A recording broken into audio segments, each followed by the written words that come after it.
Hello, guys, how are you? Welcome back to Movie Tell. Today I will show you a film made on a true story about Frank Abagnale Jr. who, before his 19th birthday, successfully conned millions of dollars worth of checks as a Pan Am pilot, doctor, and legal prosecutor. Spoilers ahead. The film begins with three contestants claiming to be the fabled Frank William Abagnale, who pretended to be an airline pilot, a lawyer, and a doctor in order to con people on 3 continents out of millions of dollars before the age of 19. This episode of the popular game show To Tell the Truth is set in 1977, and it features 3 contestants. When Frank is asked who captured him, he answers, Carl Hanratty. The scene then cuts to 1969, when FBI agent Carl Hanratty, Tom Hanks, travels to a French jail to extradite a flu-stricken Frank Abagnale Jr., who makes an effort to escape but is too sick to even reach the outdoors. Frank gives up and requests to be taken home by Carl. The story then jumps forward 6 years.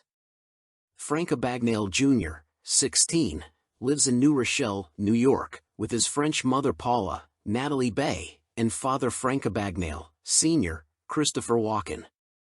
Frank looks up to his father and is overjoyed to see him become a lifelong member of the New Rochelle Rotary Club.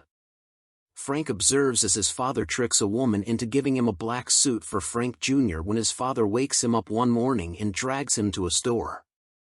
Then, Frank takes his father to the Chase Manhattan Bank while wearing a suit and acting as his chauffeur in an effort to win over bank employees and obtain a loan.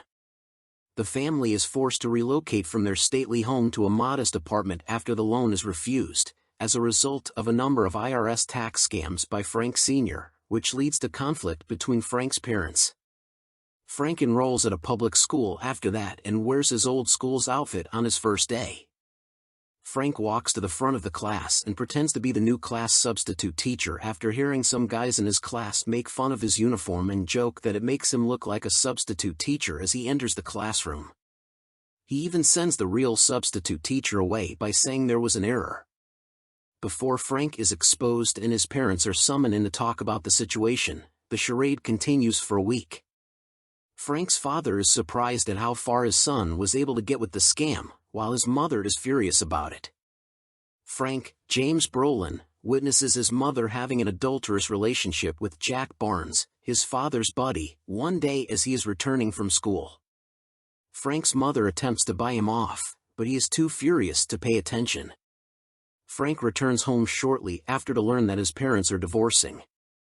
Frank flees his house after being asked which of his parents he wants to remain with, using his checkbook to get free transportation and lodging. When Frank soon runs out of money, he tries to make fraudulent checks using his own checkbook before failing miserably at confidence tricks on bank workers. He notices some airline pilots and stewardesses checking into a hotel one day, after yet another disaster. Frank is motivated by how they are treated like VIPs everywhere they go. He poses as a college student doing a paper on Pan Am Airlines and interviews one of its top brass and retired pilots in order to scam his way into getting a Pan Am Airlines pilot's uniform and learning more about the carrier. Frank then creates fraudulent Pan Am checks using the outfit and his information, which he successfully cashes at banks and lodging establishments all throughout New York. Even a bank manager who previously rejected him falls for the scam, proving that it is effective. At an airport, Frank tries to pull off the same check fraud but is mistaken with an anticipated deadhead pilot flying to Miami.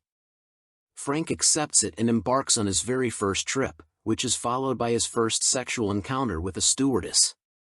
In Miami, Frank gains some useful knowledge regarding check routing by openly flirting with one of the bank tellers. Then, to enhance his schemes and generate checks with larger sums, he buys a check coding machine at an auction.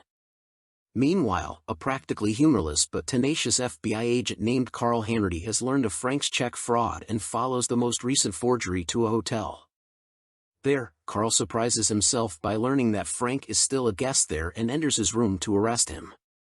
Knowing only that Carl is an FBI agent, Frank comes from the restroom wearing a suit and blatantly assumes the identity of Agent Barry Allen of the U.S. Secret Service, claiming to have just apprehended the suspect before Carl arrived. Carl doesn't know he has been duped until after Frank has left the room.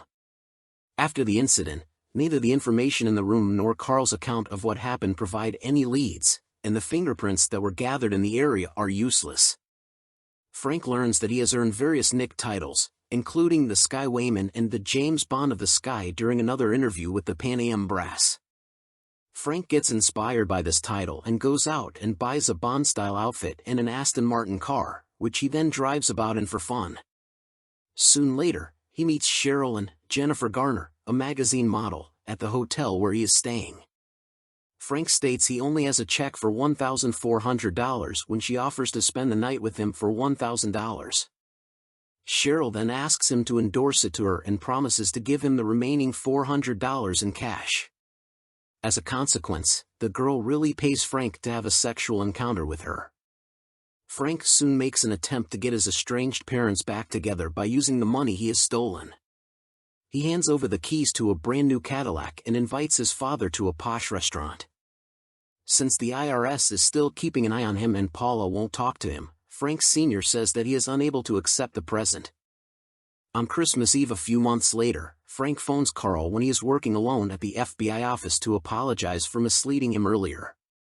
Carl refuses to accept the apology and challenges Frank to a face-to-face meeting. Carl is given Frank's address and room number, but Carl doesn't take him seriously. Carl quickly ascertains the reason for the call. Frank has no one else to talk to as the discussion goes on. Carl resumes his inquiry with newfound vigor as Frank abruptly hangs up. Carl subsequently learns that a figure by the name of Barry Allen appears in the Flash comic books, and he makes the assumption that Frank could be a minor, which would explain why they haven't been able to locate any records of him or match him using fingerprints. Carl instructs his troops to search for fugitives in the New York region after recalling that Frank had mentioned the New York Yankees during their phone chat. In the end, they locate Frank's mother, who has since wedded Jack Barnes. Carl quickly recognizes Frank when he sees his yearbook photo, and he now has a name for his suspect. He then tells Frank's mother that Frank has previously committed check fraud theft of roughly $1.3 million.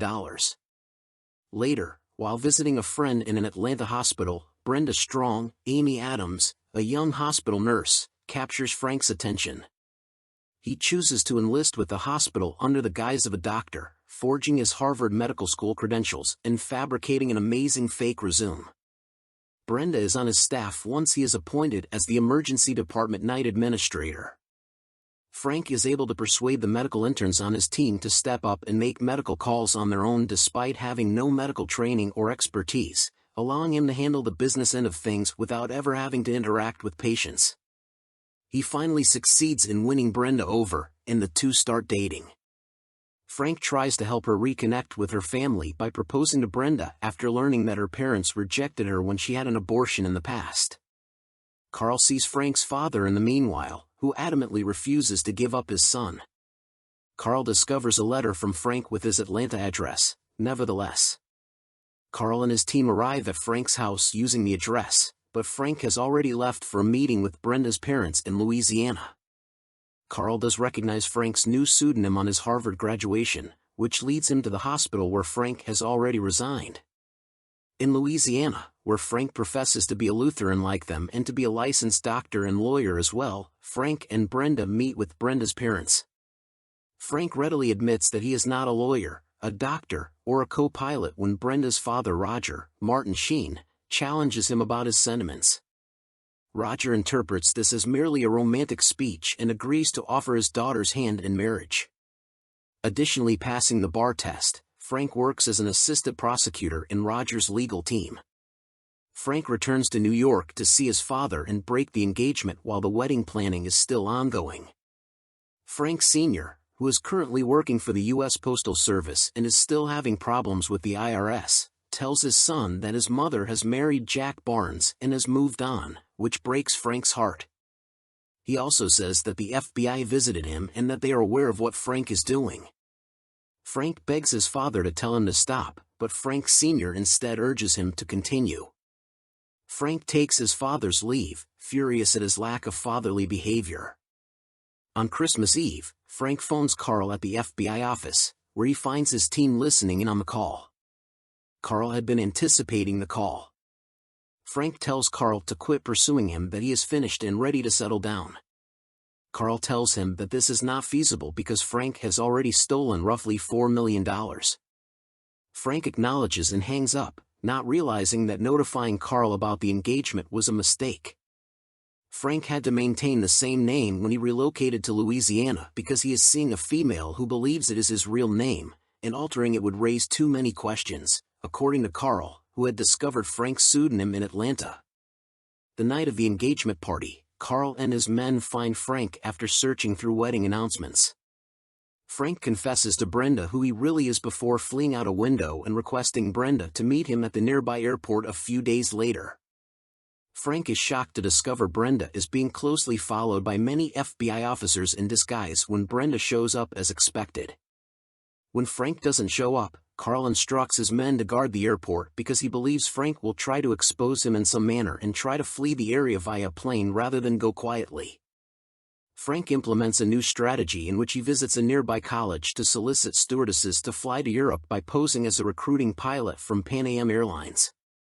He selects the sexiest women he can find and puts them up in uniforms for auditions. Then he travels to the airport where he maneuvers through the throng while utilizing the women as a candy wall to fully divert the security personnel from ever looking at him. Frank successfully avoids Carl's people and flees to Europe. To further confuse Carl, he puts a decoy near the unloading zone. Carl informs his supervisor that Frank has been forging checks all throughout the Eastern Hemisphere 7 months later, in 1967. The checks are real this time, though. He asks for permission to find Frank in Europe, claiming that he is absolutely out of control. However, his supervisor refuses to give him permission, arguing that if Carl was unable to capture Frank when he was in the USA, he will not be able to do it in Europe. Carl isn't going down without a fight, so he takes one of Frank's fake checks to a professional printer who determines from the check's quality that it must have been made on a certain type of printer that is only found in a few European nations, one of which is France. Carl flies to Frank's mother's birthplace of Montreal after learning from a conversation with her that she was born in France and discovers Frank on Christmas Eve working inside a sizable printing facility writing thousands upon thousands of checks. Frank is informed by Carl that he vowed to have the French police arrest him when he arrived with them. Frank believes Carl is lying, but Carl persuades him that if he leaves the plant without Carl, he would be shot. Frank consents to placing handcuffs on himself, and Carl then leads him outside where, upon not spotting any police, Frank commends Carl on his deception. Carl pledges to get Frank deported back to the USA, but soon after, the French police show up and transport Frank to prison. After 2 years, Frank is released into Carl's care, as seen in the film's introduction, and the plane transporting Frank travels into the United States on Christmas Eve 1969. As they prepare to land, Carl informs Frank, who has repeatedly requested to speak with his father, that Frank Sr. perished in an accident the previous year. Devastated, Frank locks himself in the plane's restroom and flees to find out where his mother lives. His escape takes them to the Barnes home, where Frank discovers his mother happily married to her second husband, who now has a little girl, whom Frank recognizes as his half-sister. With his father no longer alive and seeing that his mother has moved on, Frank quietly surrenders when Carl and the local cops approach and arrest him, before his mother and her new family learn who he is. Frank is eventually tried, convicted, and sentenced to 12 years in a maximum security federal prison in Atlanta. Carl pays Frank several visits throughout the following 4 years, especially around Christmas. During one of these encounters, Frank quickly recognizes a forger Carl is pursuing by merely glancing at a check Carl casually presents him, giving the FBI agent an idea.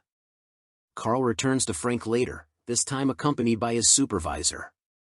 They hand him a check, which he immediately recognizes as a forgery as soon as he touches it, making Carl grin.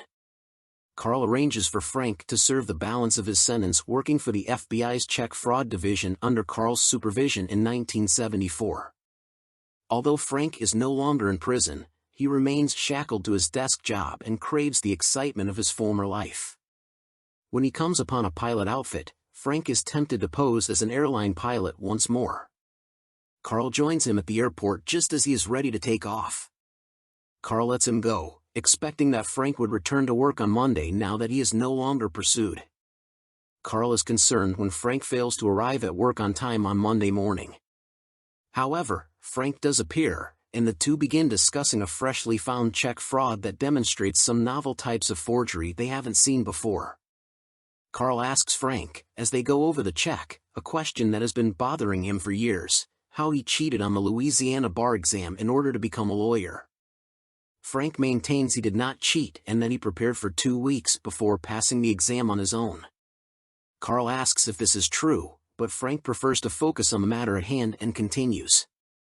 Then, through scrolling text, it is revealed that Frank has been happily married for 26 years, has 3 sons, lives in the Midwest with his family, is still good friends with Carl, has apprehended some of the world's most elusive money forgers, and earns millions of dollars each year because of his work creating unforgeable checks.